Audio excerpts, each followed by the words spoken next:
Ao principio dos tempos non había nada. Non había ninguén. Non había materia. Non había movemento. Non había vida. Por non haber, non había nin silencio. Esa lámpada dai non existía. Esa butaca dai tampouco existía. E esa cousa dai, eso que o levo vendo toda a semana, como carallo se chama eso? Pois non sei, pero dá igual. Porque iso tampouco existía. Porque ao principio dos tempos non había nada, nothing, niente, nada. Así era todo antes. Nada.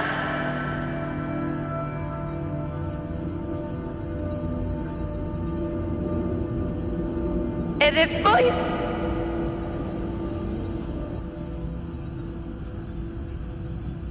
¡bum! Todo. Alcachofas confeitadas, pastéis recheos, lentes de contacto, rebaixas, campas extractoras, chalecos reflectantes, esa lámpada dai, esa butaca, esa cousa dai que non sei como se chama, todo. Todo comenzou co Big Bang, unha gran explosión que causou unha chea de ruido, aínda que non había ninguén ali para escoitala. Así que igual foi en silencio. Ao principio dos tempos non había fronteiras, nin países partidos pola guerra civil, nin montes divididos por marcos. Ao principio dos tempos, todos os continentes estaban xuntos nun só, chamado Panxea. E aínda non había galegos, E o mundo estaba poboado por dinosauros. Aínda non había persoas, nin siquiera galegos, só dinosauros. Os dinosauros eran unha especie moi poderosa, pero cun cerebro minúsculo, e por iso estaban sempre tan enfadados que nacían xa con engurras. E por iso extinguíronse. Bueno, por iso é porque no Cretácico, tras unha grande explosión causada por a caída dun meteorito na península do Yucatán, ¡pum! Extinguíronse os dinosaurios. Chao! E apareceron novas formas de vida no planeta. Tras miles de anos de evolución, as peixes transformáronse en lagartas. As lagartas en monas. E as monas en monísimas. Non, hombre, non. Pero non aparecemos así, vestidas ca roupa do Zara, non. Aparecemos en canicas. Completamente espidas. Cos cus nus. E así permanecemos durante a maior parte da chamada Idade de Pedra. A Idade de Pedra comenzou fai 2.500 millóns de anos e rematou fai uns 12.000 anos. É a parte máis longa de toda a historia da humanidade. Aquí está a pizza. Toda a historia da humanidade é esta pizza. E se reduxiramos toda a historia da humanidade a un só ano, a Idade de Roca duraría ata o 31 de decembro. Total, que ata o último segundo estivemos ca cona ao aire. Xa sei que é difícil de imaginar hoxe en día cun Bershka en cada esquina, pero é que ata entonte as mulleres, todas as mulleres, estábamos en bolas. Claro. Esa é a teoría máis popular, que na prehistoria non levábamos roupa. Outra posibilidade é que fora toda tan horrorosa, tipo pantalones de pitillo e zapatos de chúpame la punta, pois que os nosos antepasados lle prenderan lume a todo por pura vergoña e para non deixar rastro. Pero por máis que as antigas civilizacións escarbaran buracos para esconder as súas miserias, os arqueólogos, que son esas persoas que escarban buracos con cepillos pecarrechiños para tardar máis e así estar menos tempo no paro, encontraron un montón de vestixios desas épocas nas que as mulleres pasábamos moito frío, sí, vale, pero polo menos non discutíamos pola talla do pantalón. Vestixios como as primeiras ferramentas, puntas de flecha, monumentos relixiosos e as primeiras formas de arte. Un exemplo destas últimas son as pintadas feitas por os ocupas e vándalos da época que se entraban en covas para facer pintadas de esceas típicas como estas. Esta pintada, considerada por os expertos como unha forma de arte rupestre, vemos a unha chea de mulleres espidas paseando ao campo lo parque e xogando a tirarlle un pau. En este outro exemplo, vemos como as mulleres, por non tiñamos nin papel hixénico. E por iso nos limpábamos as maus ás paredes, tal e como mostran estas fotografías. As mulleres evolucionamos co tempo, sí, pero algúns homes aínda seguen mostrando a súa arte polas paraxes urbás. A ver, eu cando vos digo que a historia baxenial comeza nun pasado afastado, non me estou referindo a un pasado no que Enrique Iglesias era número 1 na radio, non. Refírome a un pasado, aínda máis afastado aínda. Refírome ao Paleolítico. Porque é aí na prehistoria onde verdadeiramente comeza a nosa historia. Que graciosa, pero como vai comenzar a historia na prehistoria? Pois sí, comeza aí, que non houbese ninguén ali tomando nota de todo o que pasaba, non significaba que non pasaran cousas históricas, cousas como a música, a arte, a religión. E todas esas cousas saían das humanas. E todas esas humanas saían da cona das súas nais. E por iso todas estas conas que vos fan tanta gracia eran absolutamente veneradas por as antiguas civilizacións, tal e como mostran a cantidade de vestixios arqueolóxicos que conservamos. Non sei, vestixios como a Venus de Willendorf. Mirade pa aquí. Non é bonita? A mí pareceme preciosa, non sei. E ten 25.000 anos. É pequerrichiña, Todo o mundo mira para esta foto e di: «Mi má, que tetas tan grandes, debe ser enorme!» Pois non, é pequerrechiña. É máis pequena cunha boneca de trapo. A Venus de Willendorf. Pero, de onde ven o de Willendorf? Por que a de Willendorf?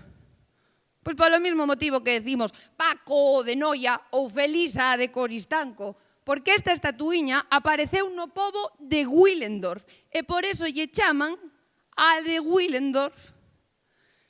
Xa, Raquel, pero de onde ven o da Venus? Por que a Venus? Bueno, pois porque o nome puxo yo un home, un tal Joseph Zobazzi, Joseph Zobazzi, un tipo cun nome moi difícil de pronunciar. Este tipo, para este tipo e para todos os tipos da súa época, parecían que estas esculturas, si tiñan as tetas grandes e a crica ao aire, estas paisanas, estes pibonazos, tiñan que ser como mínimo unha Venus, unha deusa do amor, unha deusa do reproductivo. E é así como a maior parte dos historiadores e arqueólogos siguen describindo e interpretando estas figuriñas, non só estas, senón moitas outras que se lle parecen a día de hoxe. E moitos académicos a día de hoxe siguen pensando que estas estatuíñas de tetas grandes e conas grandes tiñan que valer de talismán para que as mulleres quedaran preñadas. Claro que sí. Pero a ver, hai algo científico detrás desta maneira de interpretar estas esculturas? Ou é só unha idea saída dos collóns vellos duns cantos historiadores que se repetiu 1000 veces ata impoñerse como verdade? Pois de acordo con Leroy McDermott, estamos ante un claro caso de polos meus collóns. Claro que sí. Porque segundo Leroy McDermott e segundo o seu estudo, estas figuriñas non eran feitas por maromos do Paleolítico fantaseando sobre a imaxe de Venus de Willendorf, non. Eran feitas por mulleres representándose a sí mesmas.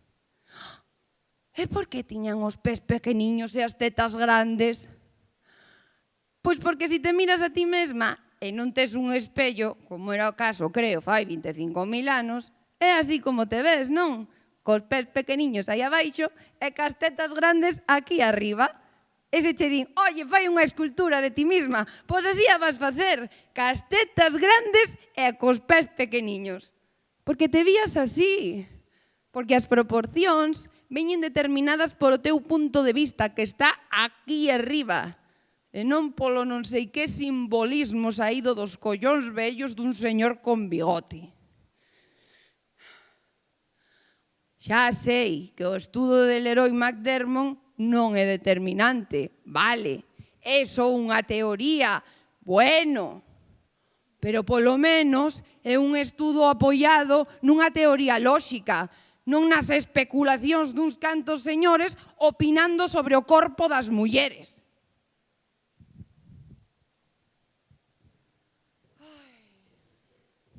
E iso que máis dá, non? Que máis dá? Pois non, non dá igual. É moi importante cuestionar de cual é a simboloxía destas esculturas tan antigas. E é moi importante porque son esculturas de mulleres, porque son esculturas das nosas antepasadas, porque son esculturas que nos dicen de onde vimos. E é moi importante porque a medida que a religión e a humanidade foron evolucionando ao longo do Paleolítico superior e do Neolítico, estas esculturas tamén foron evolucionando e deixaron de representar a mulleres anónimas de tetas grandes e vulva abultada, empezaron a representar, pero clarísimamente, a unha deusa. É moi importante porque por máis que estas estatuillas mostraran a súa cona, esta non era unha deusa da reproducción. Por máis que estas esculturas mostrasen as súas tetas, esta non era unha deusa do sensual, non era unha deusa do cookie e do amable, non era unha deusa das florecillas e das bolboretas, non, malditos hipócritas letrados, non, malditos excrementos da academia.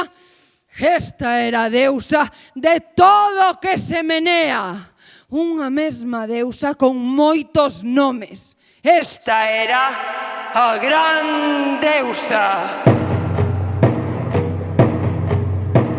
Ishtar, Irin, Inanna, Nana, Nut, Anat, Anaita, Isis, Astarte, Auset, Ishara, Asera, Astart, Atoret, Atar, Hator.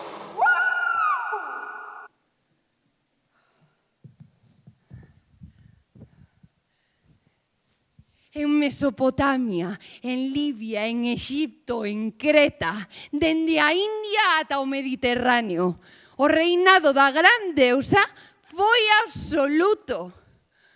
Durante o Paleolítico superior, o Neolítico, o Mesolítico e Ansiolítico, o reinado da gran deusa foi absoluto.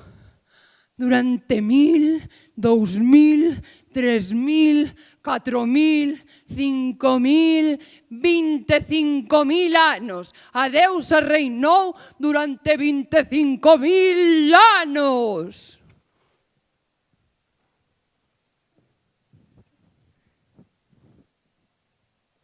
Se aceptamos como Iker Jiménez que a historia comeza ca invención da escritura alá polo cuarto milenio antes de Cristo, pois podemos decir, sen lugar a dúbidas, que durante a maior parte da historia a humanidade adorou a unha deusa. Sí, a unha deusa. Non a un deus, pai, a unha deusa. Nai! Nai! E é que por aquel entón o concepto de paternidade non se comprendía. O acto sexual non se asociaba á concepción. O coito non se asociaba ao parto. Pasaban 9 meses entre unha cousa e outra, A xente non o asociaba. Normal.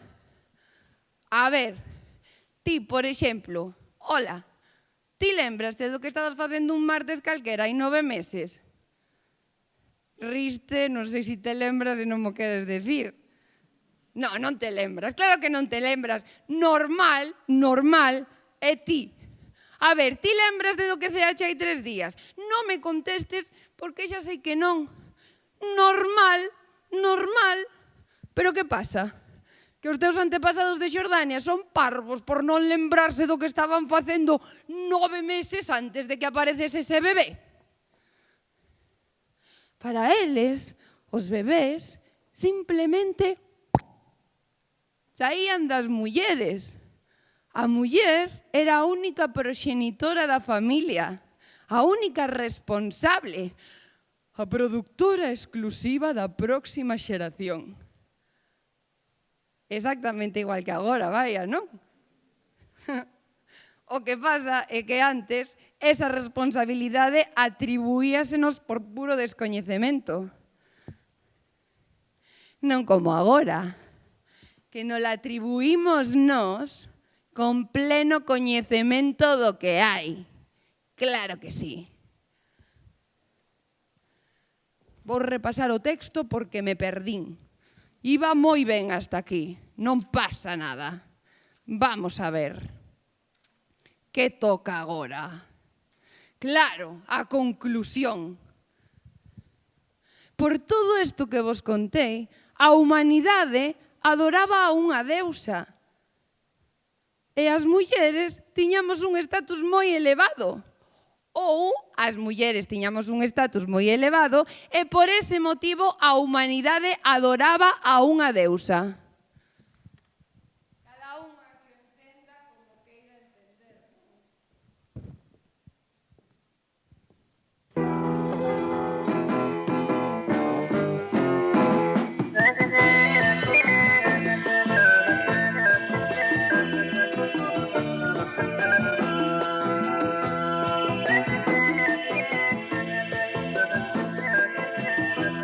Algúnas estaredes pensando que estes temas non importan, que non importa lembrar eses 25.000 anos. Pois estades equivocadas. Claro, porque lembrar eses 25.000 anos é algo que pode vivo a máis de algúns. Especialmente aqueles que pensan que as mulleres debemos levar burka e vivir na cociña.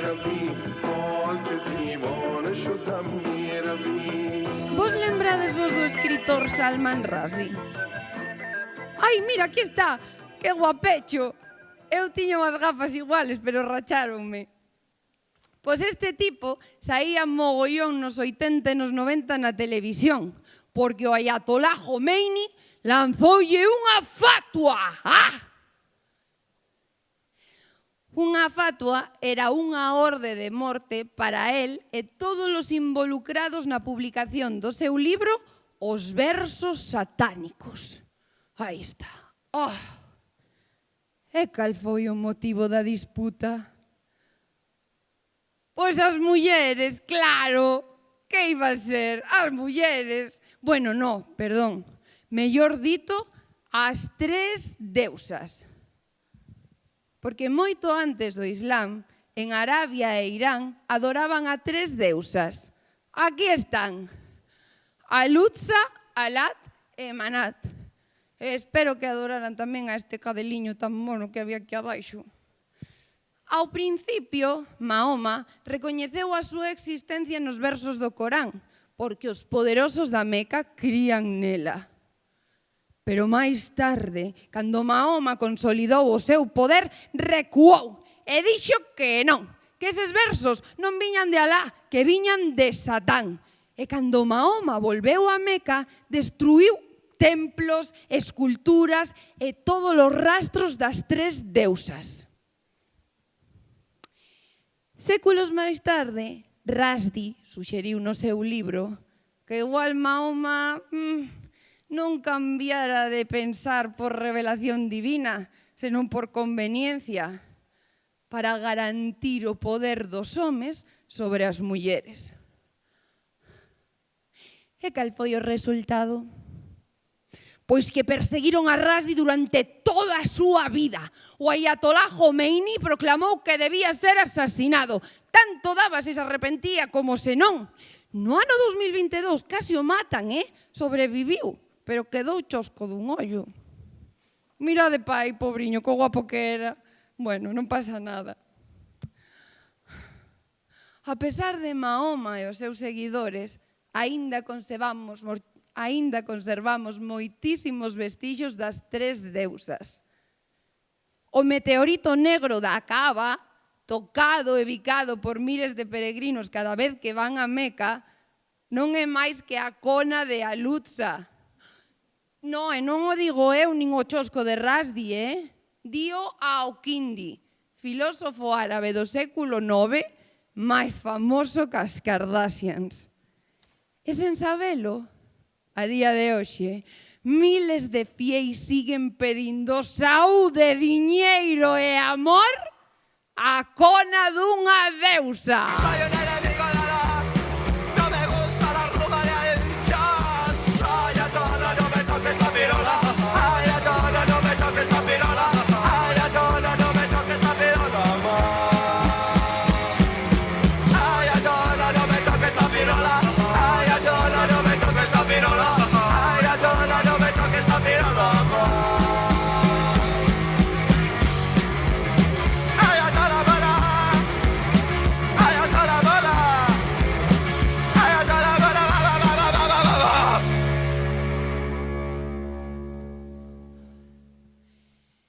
É que mirade, é moi difícil borrar todos os rastros históricos.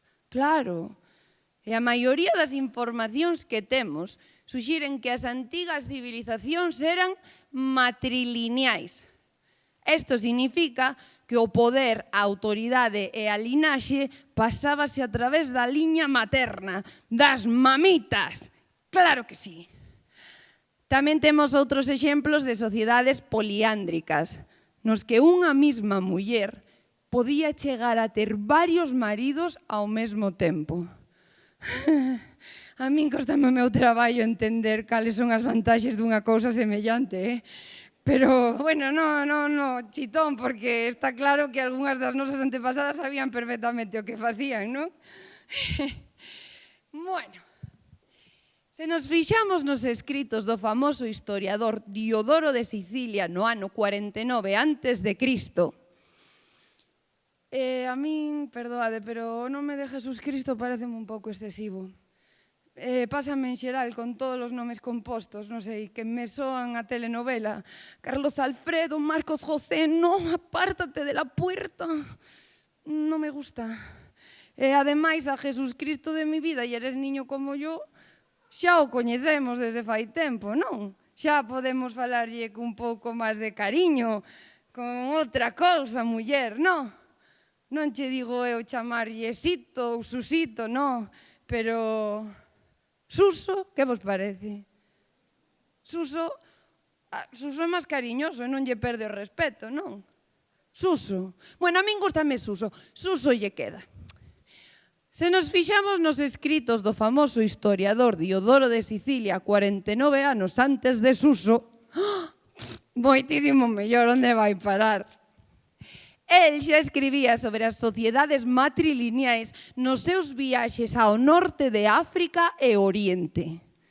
Na súa entrega persoal de Sicilianos por o mundo, Diodoro contaba que as mulleres portábamos armas e que practicábamos o matrimonio colectivo e que criábamos aos fillos en comunidade.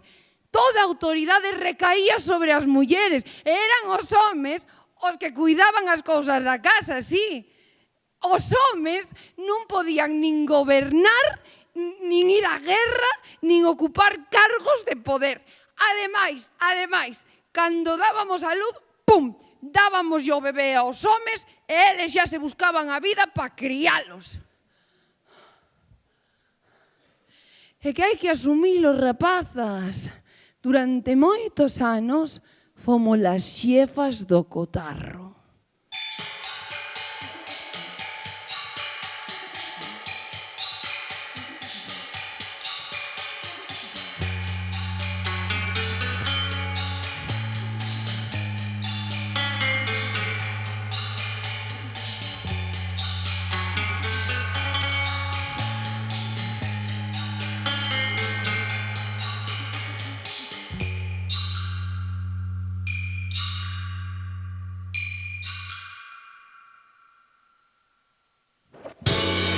Fomos las xefas de todos los cotarros e todo ia ben. As seres humanas éramos unha especie en auxe, cunha cultura e unha sapiencia desbordantes, cheas de paz e de alegría, cheas de forza e de poder. O mundo era a nosa nave espacial e baixo o noso liderazgo iluminado este verxel que tiñamos entre as pernas íase convertir nunha utopía de luz e de cor. Viaxaríamos a través do universo desengranando os misterios da vida baseada en carbono 14. E compartiríamos os nosos coñecementos con outras civilizacións interestelares, cruzando buracos máis negros que a cona de estar, viaxando eternamente a velocidade da luz que saía de entre as nosas pernas. Ata que chegaron os vikingos. No, perdón, antes dos vikingos, quita eso, que me confundín. Antes dos vikingos xa estaban os xudeos dándonos o coñazo a todas, Si, o exemplo máis claro da festa do potorro que vivíamos por aquel entón eran os vikingos. Eran completamente patriarcais e tiñan unhas leis que parecían sacadas dun soño húmido de torrente. Nos povos xudeos antigos, as mulleres non tiñamos marido, tiñamos amo. E os homes podían vender as súas fillas por un par de cabras, sí, ou por unhas cantas prutas. Prutas, sí, dixen prutas, que é isto, as antigas monedas xudeas, as prutas. Ademais, se perdíamos a virxinidade antes de casarnos, as mulleres éramos lapidadas, a non ser que fósemos víctimas de unha violación. Entón non, entón estábamos obrigadas a casarnos con noso violador, a non ser que xa estivéramos casadas ou comprometidas. Entón sí, entón as mulleres tamén éramos lapidadas. Así, en xeral, se as mulleres tusíamos en poñer a man diante, se non dábamos os bons días ou se cruzábamos un semáforo en ámbar, éramos lapidadas. Pero dentro da festa do potorro, que era a horta da humanidade, os xudeos eran só unha excepción.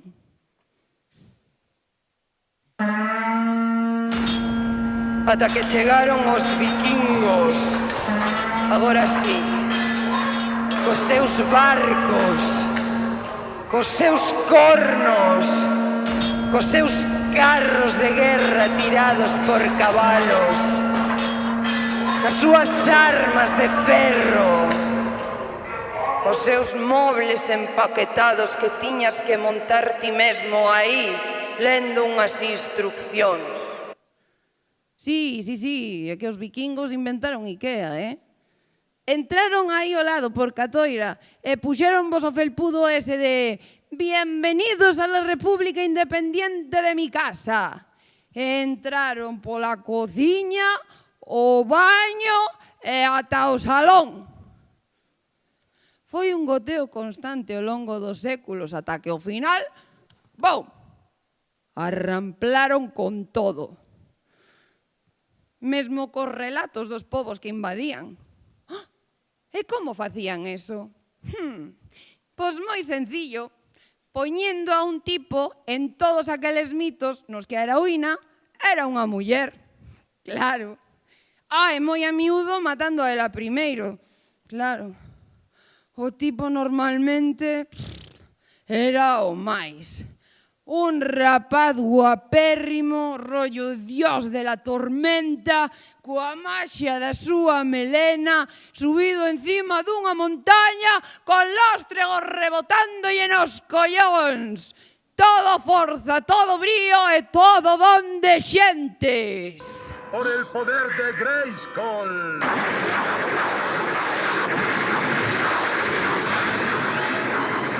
Igualiño. Tengo el poder. E as mulleres éramos literalmente unha víbora. Ou ás veces un dragón.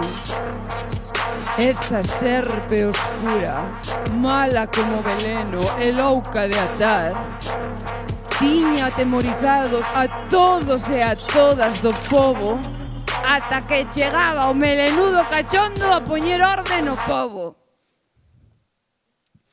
Este exemplo repítese ata a saciedade por todas partes, pero os exemplos máis famosos son os de Grecia. Con Zeus e a serpe Tifón, con Apolo e a serpe Pitón, e con Hércules e a serpe Ladón. Os xudeos tampouco se quedaron atrás, e puxeron a Jehová dándolle caña a Leviatán. Nin os ingleses tampouco, que puxeron a San Jorge derrotando a un dragón. Nin os irlandeses, que puxeron a San Patricio botando as serpes de Irlanda para logo emborracharse bebendo cerveza e levar un gorro de escuma verde. O de que en Irlanda non houbera serpes parece ser que era o de menos. O caso é que as invasións vikingas marcaron o principio do fin dun mundo feminista. A utopía dunha humanidade xusta, constructiva, equitativa consigo mesma e cos demais seres vivos, foise o carallo. Ou polo menos tería que esperar un pouco máis. Quen di un pouco máis, pois di, non sei, 2000 anos, polo menos. Preparadas? Non! Listas? Non, dixen que non, dixen que non. Xa! Non! Comeza o patriarcado.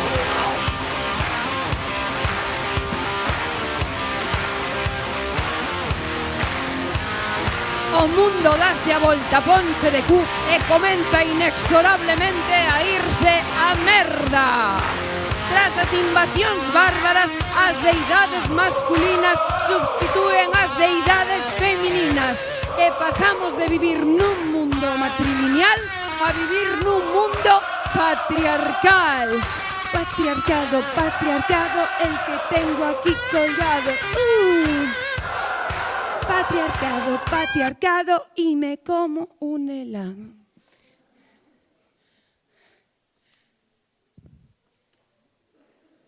Non me miredes así, Non me miredes así, machirulos, que xa sei por onde ides, no. Que non, hostia.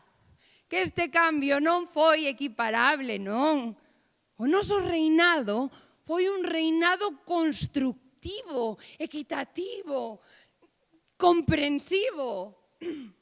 Nós non éramos xefas de látego en man, nós rotábamos o poder, nós facíamos asambleas, nós escoitábamos as voces dos máis anciáns, nós buscábamos a beleza, a paz, a equidade. Baixo o reinado dos homes, as mulleres fomos empurradas á cociña e arrebatáronsenos os nosos dereitos. Baixo o seu reinado, as mulleres fomos roubadas, maltratadas, machucadas, encerradas, secuestradas, violadas, asasinadas durante centos e centos e centos e centos de anos. En moitas partes do mundo isto segue a ser así.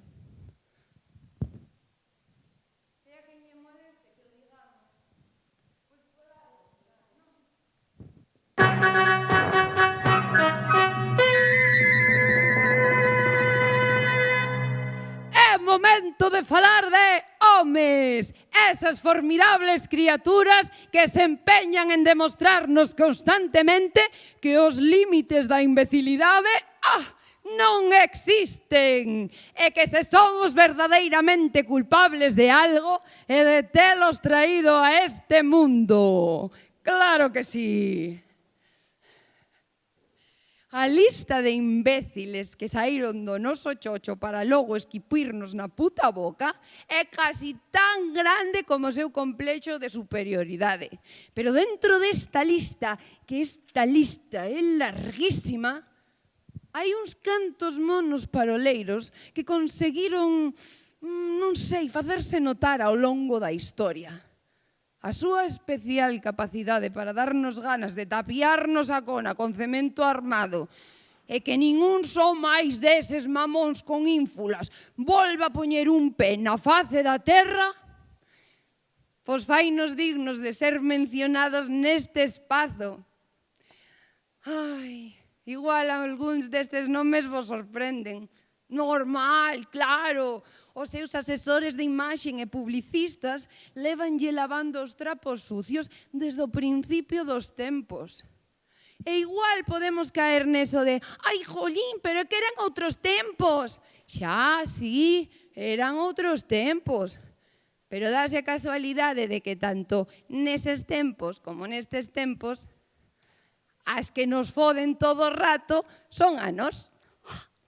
Así que, benvidas á primeira edición de Panteón de Machirulos Ilustres.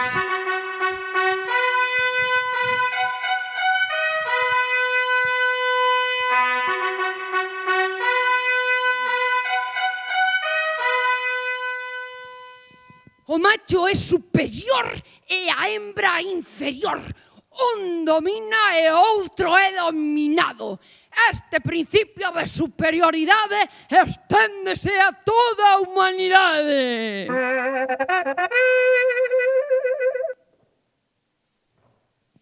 Isto dicía o Máquina de Aristóteles alá por o 300 e pico antes de Cristo, probablemente rodeado polos seus colegas da Academia de Atenas cun escarbadentes nunha man e os seus collóns na outra.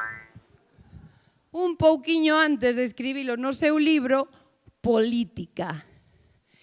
Pero a ver, é que Aristóteles non foi o único que anduvo falando das mulleres, E se falamos de gregos con canas nos collóns, non pode faltar o capo, Platón.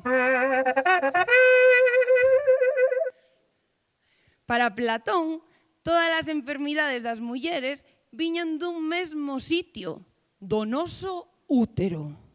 E para Platón, o noso útero non era un órgano estático, non. Era un animal que vivía dentro de nós e que tiña o desexo de facer fillos. E cando este animal estaba moito tempo estéril, pois volvíase tolo e poñíase a dar voltas por todo o noso corpo, bloqueándonos os conductos respiratorios, impedíndonos a respiración e poñéndonos imposibles.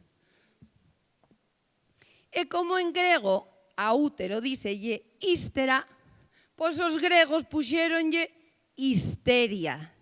Ai, amigo, así que a próxima vez que te chamen histérica, pois xa te podes acordar da nai que pariu a Platón, que non ten culpa de nada, perdón. É que esta palabriña significa literalmente enfermidade provocada polo movimento do útero. É que é impresionante ver como ao longo da historia as cabezas dos homes máis iluminados se converten en palanganas cheas de mocos en canto se poñen a pensar sobre cousas de rapazas. Pero sabedes que teñen en común todos estes iluminados? Ai, pois a súa afección por a religión. Xa vos falei un pouquiño do xudaísmo e do islamismo, pero é que me deixei o cachobo do pastel para o final, Deixei o cristianismo! E se falamos do cristianismo, temos que falar da virxinidade. E se falamos da virxinidade, temos que falar de Steve Jobs. E de lo comprender agora. A ver, todos sabemos que o iPhone o inventou Steve Jobs, non? Pero todas sabemos que en realidade non o inventou el.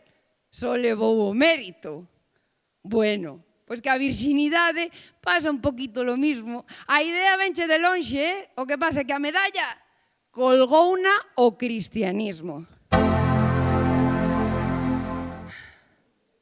E digo que a inventaron porque en realidade a virxinidade non existe, nin agora nin nunca. Non me miredes así, non me miredes así, que xa vos vexo que estou falando en serio, A virxinidade é unha fantasía, eu que sei, como Bob Esponja. A virxinidade é unha construcción social para someter as nenas e as mulleres. Non é un termo nin científico, nin médico, nin siquiera demostrable. Porque que hai máis tipos de ímens que sabores de chupachús. E dáse a casualidade de que todos teñen máis buracos cun queixo de gruller. Pero volvendo, a idea dunha virxe cristiá cun ime a proba de balas foi unha idea que a Igrexa inventou bastante máis tarde, porque no Novo Testamento non se fala do tema, E de feito, María non só non era virxe, sino que tivera máis fillos, ademais de Suso. E aí era nada. A idea da virxinidade de María apareceu no ano 451 despois de Suso, no concilio de Calcedonia. Iván, Calcedonia non a tenda de calcetíns, jová, a cidade grega. Perdoade, que primeira vez. Aquí. Pero sabedes que pasa? Que para falarvos da virxinidade, teñovos que falar doutra fantasía primeiro. Teñovos que falar da fantasía da mazá. Porque esta fantasía tampouco foi sempre igual, A película de Adán e Eva cambiou moitísimo ao longo dos séculos. Mirade, ao principio, Adán e Eva, por non tiñan nin órganos sexuais. Parece ser que Deus púxollos despois como castigo por ter cometido o pecado orixinal e creou con eles a diferencia de xéneros. Todas estas ideas saíron doutro máquina, de Gregorio de Nisa. E para Gregorio as cousas estaban moi claras. Deus non podía ter nin pito, nin frautas, nin cona, nin tetas, nin nada que se lle parecese, nada. E como Deus fixo o home o seu xeito, pois todas estas porcalladas tivollas que ter instalado logo, non? Como castigo por ter comido a mazá, claro. E para Gregorio estaba todo clarísimo. Se queríamos, por favor, que Dios nos dejase entrar outra vez en el paraíso, por favor, non podíamos utilizar as nosas partes nin para apoiar o café. Que pasa? Que despois veu outro señor que dixo, cuidado, que este conto de homes sen pito e mulleres sen cona como se foran bonecas de Verjusa non convence nin a Dios. E dixo, voulle dar un giro de guión á película, veña. Entón, para San Agustín, no paraíso, sí que tiñamos xenitais. Ui, saíron antes de tempo. E parece ser que eran ben grandes. O que pasa é que estes xenitais pois non nos daban prazer. Entendestes? Adán e Eva fodían, sí, pero sen gusto. Como a quen rasca un pé.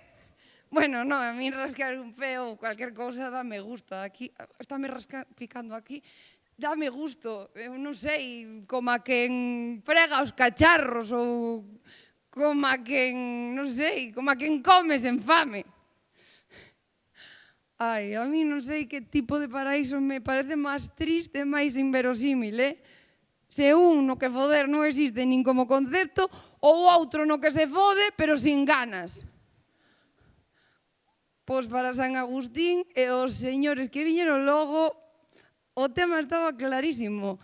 O segundo tipo de paraíso, no que se fode pero sen ganas, gañou por goleada. Pero vamos, por goleada. San Agustín, que debía ser unha rasa en todos os guateques da época, dixo que a cona de Eva non se contaxiara de erotismo, brilli e ganas de foder ata despois de comer a mazá. A regla de tres era clara, non sei se a pillastes, pero é que para él alonxarse da muller e da súa cona era afastarse do pecado. Volve vos parecer unha pijada isto que vos estou contando, pero é que mima, é que isto ia a cambiar todo o conto. Porque claro, si foder era pecado, como carallo quedou preñada María? Ai, amigo, a María non lle podía gustar foder, No, porque iso era pecado. E aí, a San Agustín subíronse os porros, o incienso e a mirra e todo o que estuvera fumando, que aí chegou á conclusión de que María quedara preñada de milagre. Pero como de milagre?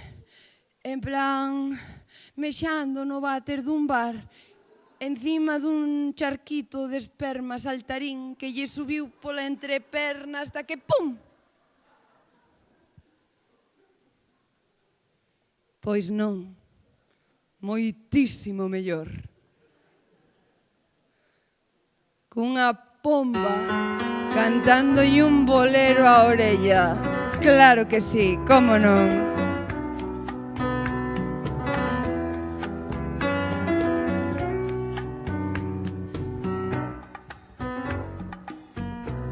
Pero, a ver, espera un momento, porque si isto fora así, que pasaba ca nai de María? A nai de María sí que quedara preñada fodendo. Non, isto non podía ser. A boa de Jesus non podía ser un putón verbeneiro, non? Jesus tiña que estar libre de pecado, claro. Así que, a boa, digo, a nai de María tamén. A nai de María tamén quedou preñada de fucking milagre. E así, amigas, quedaba pechada a trama da virxinidade na película do cristianismo. E así o dixo o Papa Pío en 1854, que a nai de María fora concebida sin sexualidade. En Santa Concordia, como cuando el agua refleja, digo no, en Santa Concordia, como cuando el sol se refleja en el agua y al hacerlo no la rompe. Acojonante o da cona de María, Permaneceu intacta antes, durante e despois do parto, porque era máis dura que o escudo de Capitán América.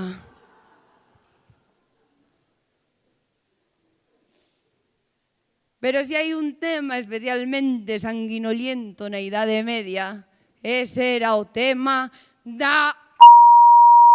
O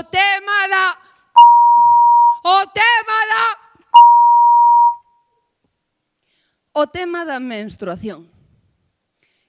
E non é só que a menstruación siga sendo tabú, é que a menstruación foi o primeiro tabú.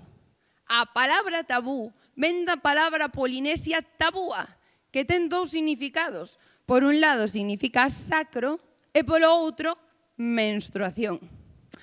Así que a nosa menstruación era a vez sinónimo do sacro, do chachi, do guai, pero tamén do segredo e do tabú. Para as rapazas das culturas tribais, a menstruación era tan tabú que mentras a tivesen tiñan que illarse completamente do resto de veciños, como a no COVID. Metíanse en alpendres e en cabañas para que a luz non tocara a súa pel e a súa pel non tocara nin auga nin alimentos. E sabedes que era a menstruación según os cristiáns? Pois era o castigo que debíamos soportar as mulleres por ter cometido o pecado orixinal. Comer fruta.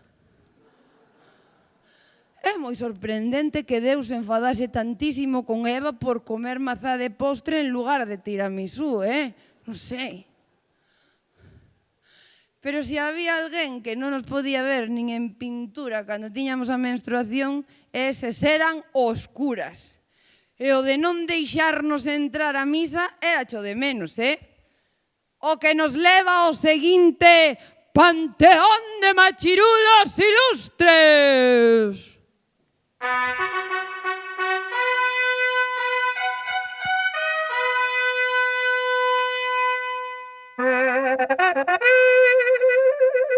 San Cesario de Arles. San Cesario, este colega, César para os colegas, supoño. Decía que se unha muller ca menstruación cometía o pecado garrafal de foder co seu marido, o seu fillo iba a sair pelirroxo, leproso ou demoníaco. Estades impresionadas? Quitade que isto non é nada. Para o clero da época, a nosa sangue menstrual era tan tóxica que crían que valía para exterminar pragas.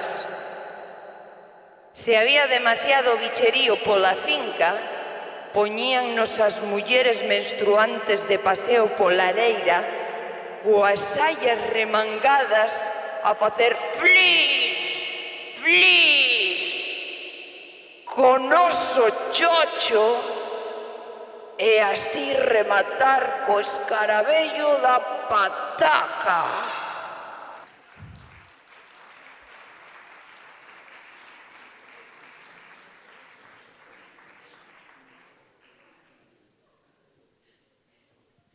E é que durante toda a Idade Media a idea de que cando enfermábamos era por culpa do noso útero seguía máis de moda que María Carey no Nadal.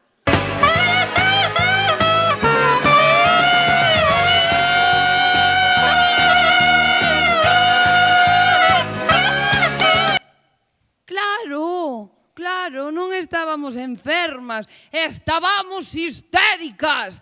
Tiñamos o diaño metido dentro. Bueno, e como facíamos para solucionalo? Pois había varios xeitos. O primeiro e máis barato era deixarnos morrer. O segundo, un pouco máis caro, pero rápido, queimarnos na fogueira. E o terceiro, un poquito máis liviano, era fumigarnos a cona. Efectivamente, cando non nos poñían a nós a fumigar a leira ca nosa cona, fumigábanos a cona a nós. A idea de fumigarnos a cona como se fose un queixo de San Simón era porque se cría que todos eses fumes iban sacar os diaños que tiñamos escondidos na nosa cona histérica. É moi difícil decidir quen nos deu máis patadas na pesperevecha durante a Idade Media, se os curas ou os médicos. Bueno, falando de médicos e da Idade Media, teño que falarde!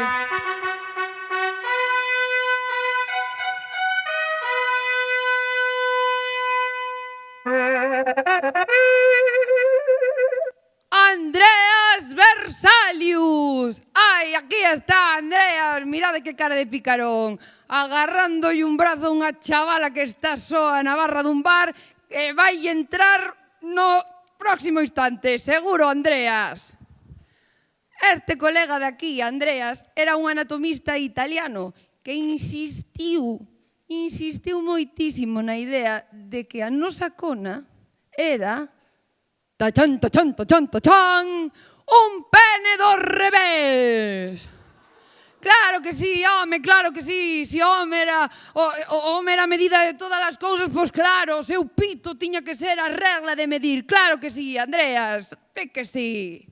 Mirade, el explicouno moi ben neste dibuixo. Na cabeza deste fettuccini, isto de aquí arriba era o noso útero. E aquí, máis abaixo,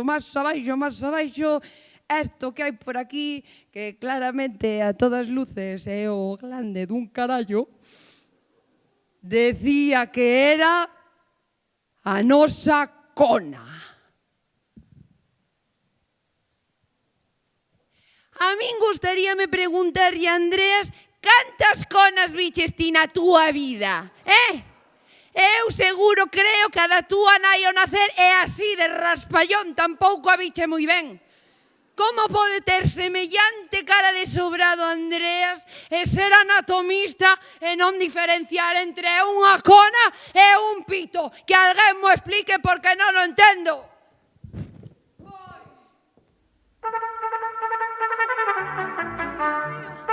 Que se acabou a Idade Media. Xa non teño que falar máis de Andreas Berzalius nin de nada. Ai, que alivio, por favor. Rematáronse os séculos escuros. Ai, estamos no século XIX. Entrou a Idade Moderna, por fin. Por fin o imperio da razón, un pouquiño de cabeciña, hai que ter cabeciña, por fin o humanismo, por fin o home como medida de todas as cousas, digo, o ser humano.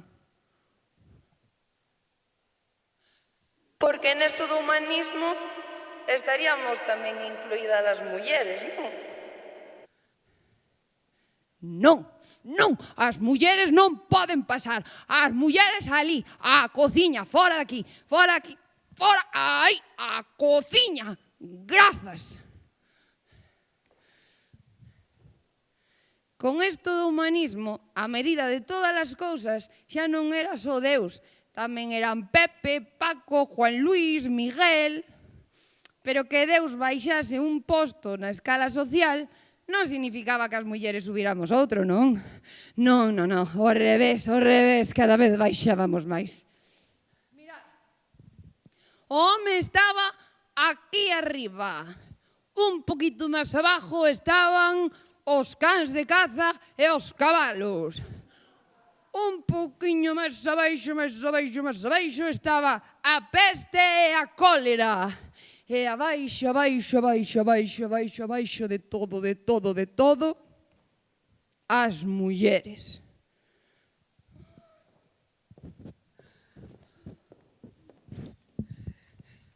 Pero cando se vai acabar esta moda de humillar as mulleres? Vai durar tanto como a dos pantalóns pitillo. Eu mátome, Mátome xa ou espero un rato? Esperar a que espera desespera. Ui, Raquel, xa te estás poñendo histérica outra vez. Como que histérica? Sí, histérica, que esteamos no século XIX non significa que a histeria estuvera completamente erradicada. Seguía máis en forma que nunca. Pero como imos erradicar algo que nunca existiu? Como imos encontrar armas de destrucción masiva en Irak si nunca estiveron ali? O que? O que de que? Céntrate ti. Non disocies, estou falando comigo mesma, Total. Quedaba igual que pasáramos da Idade Media á Idade Moderna. Para nós as cousas pouco mudarían. A nosa enfermidade estrella seguía sendo a histeria.